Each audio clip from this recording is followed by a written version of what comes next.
Okay, continue tayo sa ating discussion. Dito tayo sa Star Delta Starter, characteristics. Okay, last time pinag-usapan natin yung DOL, Direct Online.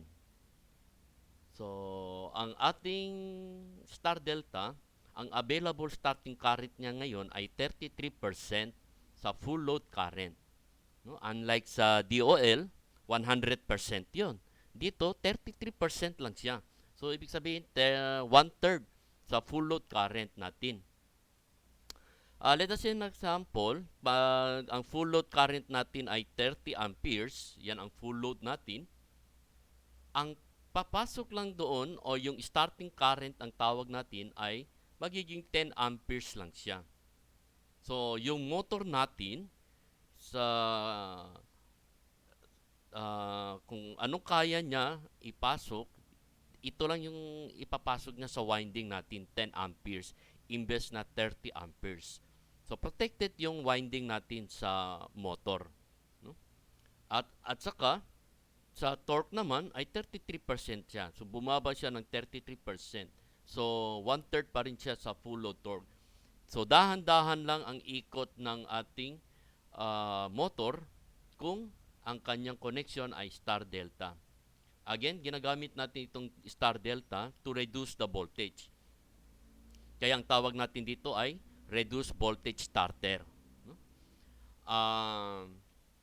Alam natin yung current ay directly proportional to the voltage. So if you reduce the voltage, consequently, the current will also reduce. So that is the purpose of the star-delta starter. No? So again, yung inrush current natin, ito ang ating kina pinoprotect ililimit, no, yung inrush current kasi mabilis yung pag on mo diyan, pag ikot sa motor, ang laki ng kuryente na papasok diyan. 'Di ba? Sabi nga natin 6 to 8 times yung rated natin. Malaki masyado 'yon.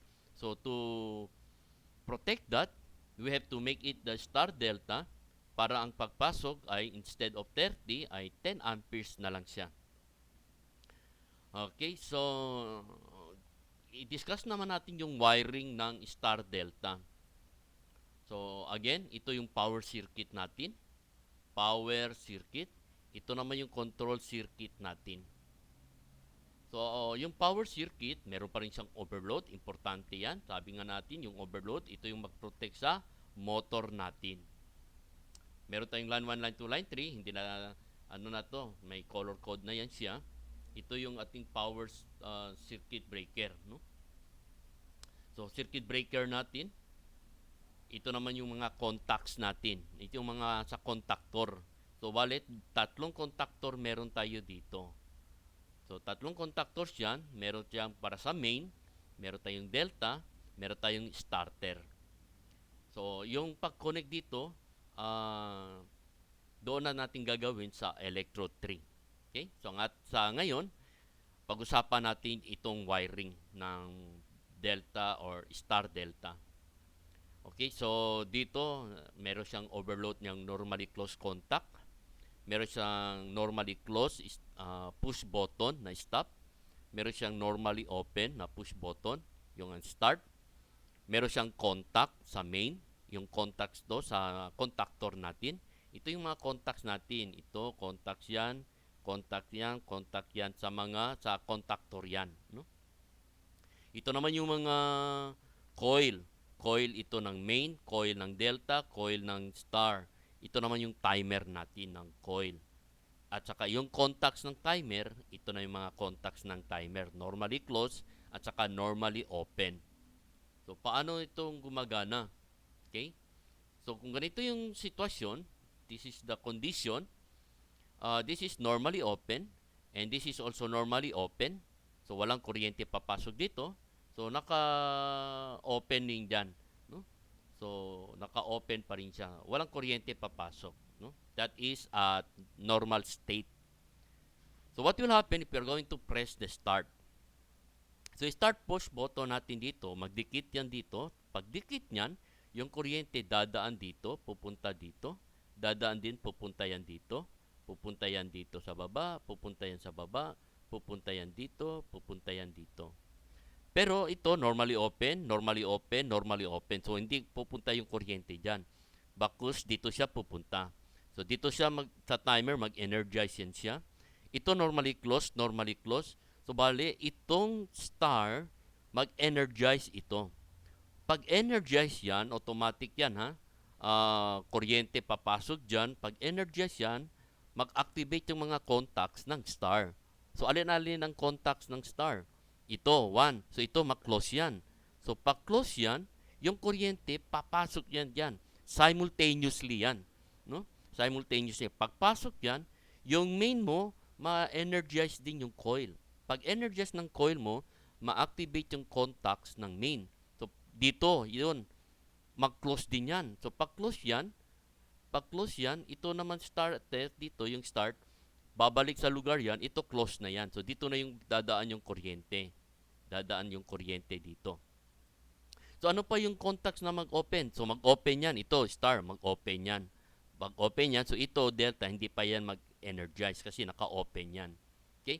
So, ang mag-energize lang dito, yung star at saka yung main. Yung contacts niyan. So, ito, yung contacts dito, ito, mag-close yan. Ito din, mag-close din yung star. So, at the starting current, ito ang importante yan. Ang starting current niyan, yung papasok yan, sabi ko nga kanina, for example, 30 yung rated natin, 10 amperes lang ang papasok dyan. So, dahan-dahan lang ang ikot ng motor natin. Okay? So, ito lang yung mag-activate. Ito lang yung contacts. Ito lang. So, pag-start yan, naka-star yan siya. So, starting current niyan ay 10 amperes. So, mag-i-start na yung motor natin dahan-dahan. After how many seconds, kasi seconds lang yan siya, mga 7 seconds to 10 seconds, ito na yung timer, ma-energize yung timer natin. So, after 10 seconds, energize yan, automatic yan. Itong timer dito na naka-normally close, mag-open yan. Pag open yan, ito, mag-de-energize na yung star. So, de-energize yun. So, mawala yun. Babalik ito sa close. Pag babalik ito sa close, ito naman, mag-close din yan. Kasi, mag-open yan, ito, mag-close din yung timer natin. Pag close yan, yung kuryente dito, dadaan na yun sa delta. Dadaan sa delta. So, complete circuit na yan. Dadaan sa delta, energize yung delta, mag-open itong contacts dito sa delta, mag-open yan. Ito sa start, mag-open din yan kasi na-de-energize na yan, mag-open yan. Pero ito, mag-close din yan. No? So, mag-close yan kasi itong main natin, naka-close yan. No? So, ito, mag-close yan. So, dito dadaan yung kuryente. So, dito yung dadaan yung kuryente. So, ito, start, ito, delta yan dapat. Sorry, ito, delta yan. No? Naka-delta yan. So, mag-close yan. Excuse me. Mag-close yan. Ito mag-open, ito mag-close yan. So, pag-close yan, may kuryente pa rin sa main. So, ang tatakbo na yan, after 7 to 10 seconds, ang tatakbo dyan, yung main pa rin, at saka yung delta na lang. So, ito, babalik to mag-open yan. Ito, babalik yan, mag-open yung star. Ito na naman ang mag-close. So, ito yung close. So, may kuryente na yan. Complete circuit na yan. So, ito na yung running current natin. So, running na yan siya. So, dalawa kasi ang nating winding dyan. Yung isa sa starting at saka yung isa sa running. So, under running condition, takbo na yung motor natin. Sa delta na siya. Sa delta na. Okay? So, sa starting current, ang naka-connect ay naka-Y. Pag sa running na tayo, naka-connect siya sa delta na siya. Yan ang importante sa star delta.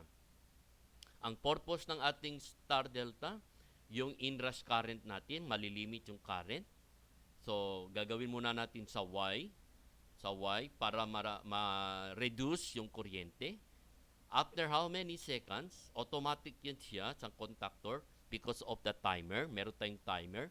Dahil sa timer, automatic yan siya. 7 to 10 seconds, ma-activate yung mga contacts dyan. Makikita mo yan pag sa barko yan. sasabayan, tutunog yan siya dito. Tak! Meron siyang sound.